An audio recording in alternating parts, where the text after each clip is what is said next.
we saw what happened with this vote. We saw your amendment go down. We saw all your frustration with Mike Johnson. So is today the day you're going to call for the vote seeking his ouster?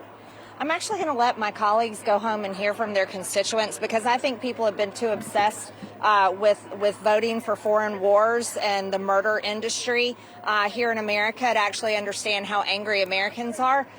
When you have the strongest, loudest voices in the Republican movement and grassroots furious, calling for Mike Johnson to be vacated, the people here, my colleagues, have not heard the message. So I'm looking forward for them to go home and hearing from the folks back at home.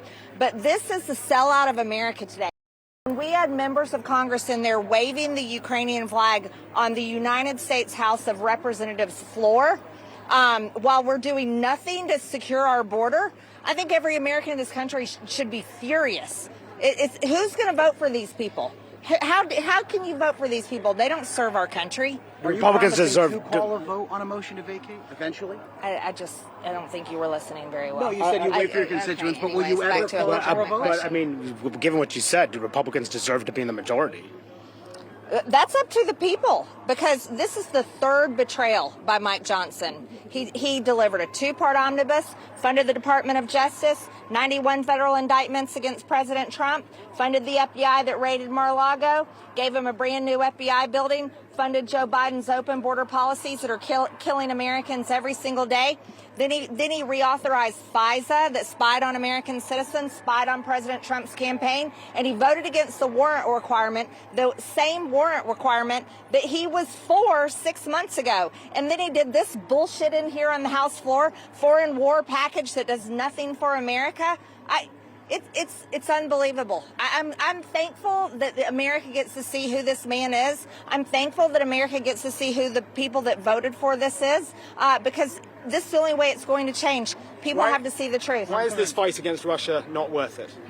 Based on what you Ma'am, why is the fight against Russia not worth it? said, are you waiting to see if there will be more support in your conference before calling a motion to vacate? There is more support. It's growing. I've said from the beginning, I'm going to be responsible with this. I support my majority. I support the majority next time. I do not support Mike Johnson. He's already a lame duck.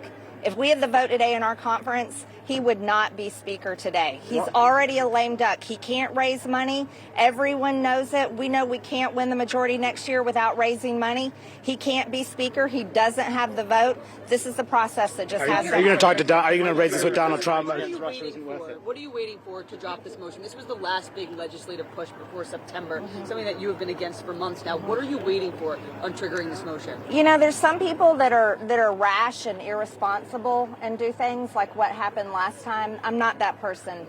I didn't come here to Congress to actually hurt our institution, hurt our majority. I'm handling this the right way, and so I'm allowing the process to happen. The American people are going to have their way. Our voters are going to make their voices heard to my colleagues in the party. And like I said, the vote was held today. Mike Johnson is a lame duck. He's done. He's done. Are you going to talk to Trump about this? Are you going to bring this to Trump? Are you going to bring it up to Trump? President Trump watches the news. I'm sure he knows what's going on. He says the policy of Ukraine aid, Congressman, do you think President Trump could have been clear? He was not very clear about this bill regarding Ukraine aid. Please stop. Please stop. Could you Chill out. Why this fight against do you think President Trump could have been clear, Congressman, about Ukraine aid? Okay, I'm sure you're still with me, Fred. So that was, yeah. So look, I mean, there are a couple of takeaways from this. And Eddie, if we want to move over this way a little bit so we can reposition ourselves, get out of the melee. This was one thing now we just learned. She's not moving forward with the motion to vacate today. That was important. That means that Mike Johnson's job, which we've been reporting, has been on the line because she has been leading the charge to try to oust him. She's not going to go ahead with this today. They're going back home for a week-long recess. She believes that Republican voters Manu, I'm will going to come out. interrupt you because now let's listen to House Speaker Johnson. World, as we all know, and we had a disturbance here on the House floor just a bit ago. I just want to say simply what I think most people around the country understand and agree. We should only wave one flag on the House floor, and I think we know which flag that is. I said these are not normal times. They're not. The world is destabilized, and it's a tinderbox. It's a dangerous time. Three of our primary adversaries, Russia and Iran and China, are working together. and they're being aggressors around the globe. And they're a global threat to our prosperity and our security. Their advance threatens the free world, and it demands American leadership. If we turn our backs right now, the consequences could be devastating. So this afternoon, the House acted, and we sent over to the Senate, and it will be transmitted shortly, our supplemental national security legislation. And make no mistake, this is not a blank check like the Senate supplemental bill was. This is very different. Instead of taking the path of least resistance and bringing up the Senate supplemental on the House floor, or just allowing a discharge petition to pursue, which come forward, which would have had the same outcome, we gave our members a voice. We gave them a chance. We gave them a better process and ultimately a much better policy.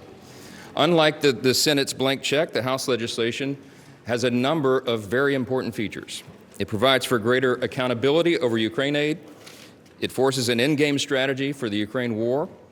It includes a loan instrument of this foreign aid to Ukraine and the Repo Act to ensure that Russian assets pay for part of the bill. And unlike the Senate's bill, the loan system itself is a House innovation and allows for much needed insight. Now remember that 80% of the Ukraine funding will go to the replenishment of American weapons and stocks and our facilities and our operations. It also includes tough measures and sanctions on Iran and Russia and China, which most of the American people understand is a necessity and a very important thing. Our process in the end ensured that each member was able to consider the individual supplemental elements on their own merits, which is exactly how the House is supposed to work. I know there are critics of the legislation. I understand that. It is not a perfect piece of legislation. We're not ensured that in a time of divided government and in a time where there are lots of different opinions. But there's no question whatsoever that the House has made many strong improvements to the Senate bill, and the product that we've sent over there is much better. This package, I will note, because it's very important, also includes national security priorities, and many of them, but it is the only way that we could have gotten Democrats to support aid to Israel, and that's a fact. There is a lot of misinformation out there about the bill, and I just want to make one point about one issue that has been drawn a lot of attention, and that is, could any of this funding go to Hamas or to terrorist organizations or what have you? And we put safeguards in the legislation to ensure that UNRWA is not funded, the UN agency that included terrorists who participated in the October 7th attack on Israel. We've also have language that prevents it from going, any of the funding going to Hamas or any other bad actors. That's a very important element of oversight. Congress takes the oversight very seriously, and we will continue to keep an eye on every dollar that we are using and investing at this time. I've said it very simply. I'll say it once again. It's an old military adage, but we would rather send bullets to the conflict overseas than our own boys, our troops. And I think this is an important moment, an important opportunity to make that decision. We allowed the House to do that, and I expect the Senate will make the same decision. One or two questions. What is your message to those? You're being asked to resign. Will you? Jeffries about that, and do you plan to if it's brought? No, listen, as I've said many times, I don't walk around this building being worried about a motion to vacate. I have to do my job. We did. I've done here what I believe to be the right thing, and that is to allow the House to work its will. And as I've said, you do the right thing and you let the chips fall where they may. So I will continue to do that. In the world that you've made a brave step, but at the same time, why it took too long for aid to Ukraine, and maybe too long? Why you decided to do it right now?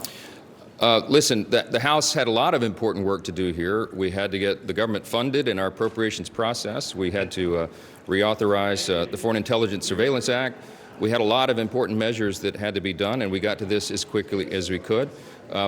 This is an important matter. I think it's timely. I think you've heard from leaders around the world, including in Ukraine, that this is being done on a timely basis, and the House had to have the time to deliberate and do this in the right manner.